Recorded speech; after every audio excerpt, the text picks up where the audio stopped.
Let's make a classic Italian dessert, affogato. It's a rich, creamy treat that combines two of the best things, vanilla ice cream and strong coffee. Affogato means drowned in Italian.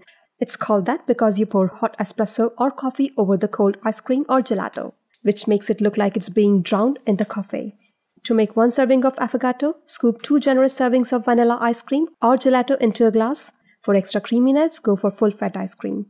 Next, pour 1 shot of hot espresso over the ice cream. If you don't have an espresso machine, strong brewed coffee works just fine. The hot coffee melts the ice cream a bit to create a delicious and creamy blend. Top it off with some shaved dark chocolate for an extra flavor and elegance. There's a tip: you can also use milk chocolate or a drizzle of caramel if you want. And your creamy and delicious Italian affogato is ready. It's quick, easy, and oh so tasty.